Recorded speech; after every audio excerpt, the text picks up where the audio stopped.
Hi, it's Eric, the owner of Mercedes-Benz West Formula 1 team, and I'm here to do my quick recap of the Japanese GP and the qualification of Bahrain. So, let's get it started.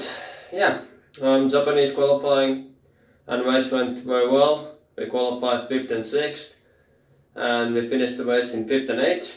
Lotus Cars finished behind us in 6th and 7th. Really good result. Lotus only gained 1 point on us due to one of the drivers drawing the fastest lap in the race.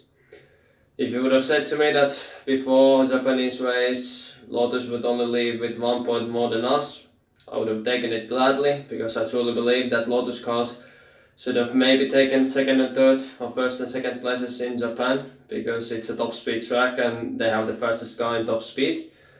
And that's what would have happened if we got qualification 2 times, because those Q2 times what Lotus drivers did, it should have gotten them the front row lockout, but they qualified 7th and 8th behind us due to mistakes, and then they finished the race in 6th and 7th, so we'll take it. We're only 3 points behind them in constructors.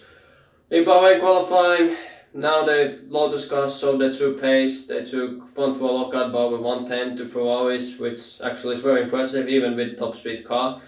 I don't think we're going to be able to challenge them this week, and I don't know, but Jeddah is going to be an off race for us as well. So we have to focus on different tracks to be successful this season. But let's see what happens.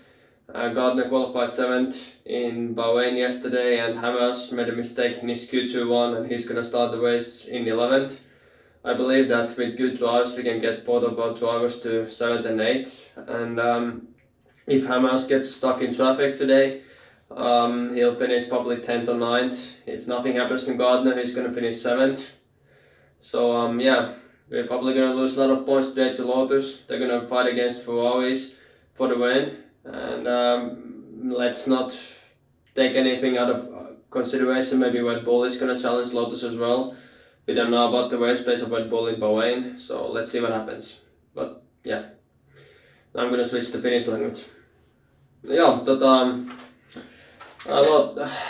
Japanin kisarupeama meni ihan hyvin.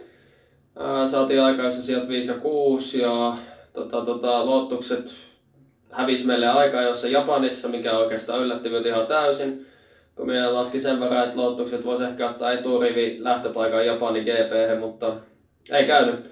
Niin ei käynyt. Nämä ei ole Q2 ihan hyvät ajat, siinä olisi riittänyt ehkä sijoihin 1 ja 2, mutta sitten 3. osuudessa molemmille kuskeille tuli virheitä viimeisellä stintillä, niin Lotukset lähti meitä takan kisaan ja meidän nopeiden pysähysten ansiosta ja Lotusten vähän hölmöilyjenkin takia, etenkin ne toiset pysäykset, missä ne juttuu hitaampia autoja taakse ja niiden pysäykset oli parisekkaan hitaampia kuin meidän, niin loppujen lopuksi Lotus ajoi maalisiolla 6-7, me ajettiin maalisiolla 5-8 ja Lotus ajoi vielä kisaa lopussa nopeamman kierroksen, niin hävittiin Lotukselle 1 pisteen verran Japanissa, niin se kelpaa minulle ihan hyvin.